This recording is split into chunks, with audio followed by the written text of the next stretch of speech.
Up here in the high desert of California, there's something called the Cube, C-U-B-E, which is a Lockheed Martin underground facility. I know people who worked in it. And there are people who deal with these interstellar technologies and transdimensional electronics and all this stuff up near Lancaster and Palmdale and Edwards Range. Now, what we really need to have is a whole lot of those folks defecting massively from the illegal secrecy that they're bound under. Same thing with the Dugway facility near Provo. Same thing with the Dulce facility. Same thing with Pine Gap. Same thing with the compartmented operations within the CIA. Now, there are a lot of people I've worked with who are in these projects, and they don't want to do it out of fear. But if they do it together in this next wave of disclosure, it would be safe if they would come together. So I'm putting out a call now and over the internet that those people do so, and they can contact me if they are in such a position, and we will organize another massive disclosure event. That's one way. The other way is that the people do this and make contact. Why? Because as we make contact in thousands of teams all over the world, which we now have, and which there'll be more after this, I hope, there's no way they can contain that. Yes, the intelligence community can track where I go, and if I'm doing something with the law, but they can't track where thousands of people, they don't have infinite assets. And even if they know what you're doing, they can't deploy assets to suppress the ETs from appearing. Now, when you do this, you do it with the knowledge that you ask the ETs to appear in any way it's safe and for that time and place. What you don't want to do is create this circus where you say it's a dolphin in SeaWorld jumping through your hoops and they're kind of puppets on your string. And first of all, that's demeaning, but secondly, it's dangerous. We did this, we had one of these experiences at Mount Shasta back 2004, about 10 years ago, 10 and a half years ago. And there was one of those, like that light ship you saw that lifted up and flew out. Well, one came from the volcano and came towards us. And it wasn't just staying by the volcano, it was floating our way. And I was with about 40 people, 30 or 40 people. I don't do it with big groups like that anymore. 25's the cutoff. It's too much for me. And this high-flying, what looked like a jumbo jet, moved in and released a scalar electromagnetic pulse that literally crashed into the woods in front of us, ripping the tree limbs off and went into the earth so crazily. It went, shook the whole earth for 15 seconds. Now, everyone saw this. Luckily, this craft, this light ship, vanished an instant before this thing was deployed. Now, the reason I point this out is that we do this with the knowledge that the ETs want to make contact, but they do so within a world that's unfortunately an armed camp. And until we get that under control, we have to accept that they may appear in all manner of strange ways. They may materialize, they may not. They may come in, you know how one of the most amazing people in our team is, or some friends of mine who, dear friends now, but I didn't know them at the time, Marilyn and her wife Diane in upstate New York and outside Albany.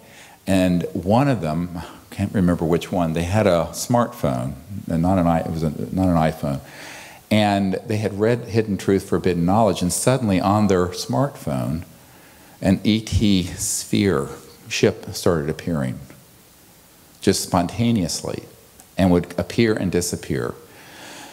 She went to the dentist just on a routine appointment, and suddenly, inside the dentist's office, this sphere appeared on her phone, and then the CSETI tones that are on the app and in the training material started beeping, beep, beep, beep, beep, beep, beep, beep, beep, all through the PA system. It overrode the Muzak in the dentist's office, and the dentist came running out and saying, "What in the world's going on? It sounds like the mothership is landing."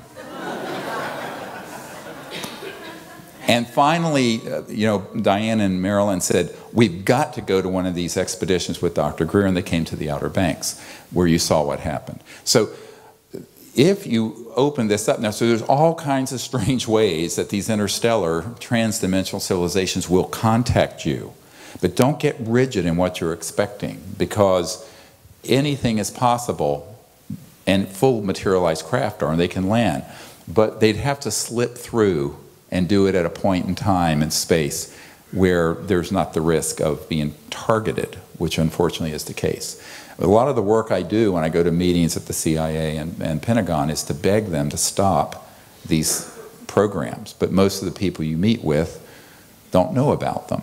So, for example, the head of the Defense Intelligence Agency, which is like the CIA for the Pentagon, it's a huge, he didn't know. And when he asked about the issue, the only thing he was given was a little plastic ET doll, and someone making fun of him.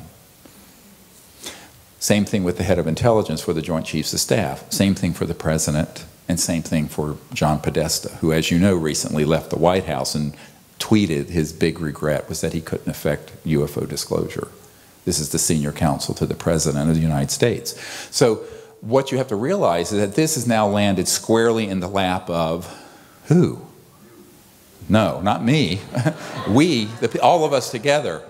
So, yeah, no, don't do that. I'm getting long in the tooth and old. But no, it's in the hands of all of us, which interestingly, I think is where it should be. Because in reality, while we should expect our leaders, and I'm very, of course, pro-disclosure from official governments to do this, you have to understand that the President of the United States, as Jimmy Carter said, is the last to know about anything important like this. You know, President Carter was at a guitar signing ceremony in Spain with a friend of the project, a very famous classical guitarist, and he was signing guitars and then to be auctioned off at the Carter Center. And afterwards there was a dinner with maybe 20, 25 people, and someone asked the president, what is it like to be the most powerful man in the world? And President Carter said, well, I don't think I was that man. And you could have heard a pin drop, and they said, what do you mean? He says, well, there are things that I couldn't find out about and they wouldn't tell me about. And someone rather derisively, in a ridiculing way, say, yeah, like what, UFOs? And President Carter said, yes, that and more. So that is true. So you know, when you look at the presidential daily briefing and what the CIA director puts together, most of it is stuff dealing with rather conventional issues. This issue rarely gets briefed, and when it does, it's very cursory and in a way that's meant to manipulate. In other words, Ronald Reagan, your governor, he was, I know the colonel who set up the briefings for SDI for him, the Strategic Defense Initiative, Star Wars. And they said, yes, we introduced the alien threat to Reagan so that he would support SDI. Okay, and that's why he went to the UN. You know the famous speech where he said, wouldn't our job of creating world peace be easier if we had a common alien threat to unite against? So he got brainwashed. They told him just enough information to play him like a pawn. That's how it works. So we have to be wiser than that, although most ufologists aren't. We have to be the people who are in the vanguard of interstellar contact and peace that goes beyond the sort of narrative of us versus them and good versus bad and Let's Creek cowboys and Indians in space. Because that era belongs to the Yuga, the Kali Yuga, this last 400,000 some year, the so-called Adamic cycle that's closing. There's a new cycle that's opening. That's 500,000 years. So we have to say, okay, all that stuff belongs in our rearview mirror. Let's create a world of lasting, universal peace, cosmic consciousness, and the ability for everyone on Earth to be born into a planet that is pristine, without pollution, without poverty, that is just. This is something we can do in this generation. I doubt it's going to be the president. I doubt it's going to be Congress. I doubt it's going to be the Prime Minister of some country. They will join in after we, the people, create enough motion that it becomes an inevitability. Now, that's why I say that disclosure, contact, bringing up these technologies that we haven't talked about today, that have been around for 100 years, that are free energy type technologies, that rests with us. I doubt it's going to come out of Lockheed, and I doubt it's going to come out of the White House or Congress. I meet with these folks. Number one, the way that this subject was first kept secret was through a coup d'etat after the Rockefeller Commission. Nelson Rockefeller, Lawrence, who I knew, Lawrence Rockefeller's brother, reorganized the Department of Defense and the CIA in such a way that no president could penetrate what the hell they're doing. These are the unacknowledged special access projects. Secondly, it became something that was so ridiculed that if you were a respectable person, a scientist, a professor, a government official, a politician, a doctor, you wouldn't touch this subject, because the CIA in 1953, in a document I have, said we are going to use this for its psychological warfare value and engage Disney Studios here in LA, which they did, to make cartoons about little green men and flying saucers. And anything that breaks into the news, our acolytes within the media will be told not to cover it, and will be sure it gets placed where? On the front page of the National Enquirer. So it would be the stuff of nonsense. That was done deliberately, which has made the subject topic non grata in polite circles. It's all brainwashing, it's all propaganda, but it's been very effective. For this and other reasons, it's unlikely that the centers of power are going to do disclosure, and are going to do free energy, and are going to do contact openly. And in that vacuum, what stepped in since the 1950s? Murder Incorporated. No, the people running these projects covertly have taken over those interests and hijacked them from the people and from the people's representatives, which has scared the hell out of the people I've briefed in Washington, including the CIA director and the Senate Intelligence Committee members. They know this stuff is real. They know they don't have access control. Now, access control means you know about it and you can access and control the projects. That's the nature of an unacknowledged special access project, which we are spending $100 billion to $200 billion a year just in the United States on these illegal operations. So that is such a mess that you're not, I'm not saying that it can't happen from the centers of power. I'm saying it will happen after we create it as an inevitable force from disclosing the information ourselves, making contact, and perchance at the right moment, enough people do this, and a morphogenic field is created where the ETs come through massively. And they won't do it until we're ready. Why? Because they don't want to play into the hands of an invasion scenario. I want to say something here about those. You know, this is Larry King. Everyone who's ever interviewed asks me, why don't they land on the White House lawn or over a Super Bowl game? Well, first of all, are you a moron? But no, I mean, I'm sorry. First of all, if that were to start to happen, aside from probably being blown out of the sky, unless they shut down our weapon systems, it would be used by these folks who are demagogues and the alien invasion crowd to say we're being invaded by, like Independence Day, the movie, aliens.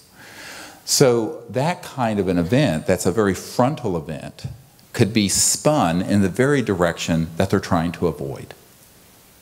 Which is why the events have to be CE5, cooperative, open, and tuned finally to the time that we're in. And this is where I don't know if folks really understand how much power we have as individuals, and also what responsibility we have. I'll never forget 1992, after we had this event happen in Florida that made it into the press, and Murder Incorporated, I call them politely, came after me. This is one of my terms for this majestic group. And afterwards, there was a countess, a lady in the United Kingdom who was there, who was friends with some of these people. And she said, you know what? They're very jealous of you. I said, what? Why? And she was talking about the former head of Army Intelligence and these NSA. She says, because they're in a box. They're in a prison, and they're lifers. You're free. You can do what you want. And even though they really hate my guts, they really envy us. So I want to, you know, even Truman and later President Clinton said that the White House is the crown jewel of the federal penitentiary system. And there's more truth to that than you can imagine. We, who are, I always tell people, I'm very happy to be a nobody, and I've been called every name in the book. So I'm very happy just to be an ordinary person without any temporal power or position and no authority in any official circles, to just sort of be the cosmic Johnny Appleseed, you know, spreading this information, and each of you can do the same. So if each of you left here and formed a contact team, and ended up being hundreds of new CE5 contact teams, that would enliven this morphogenic field that potentiates and manifests that good future. Because that's what we're seeing. That's what we're manifesting. So we actually manifest the world of our dreams. Does that make sense? Yeah, that's it.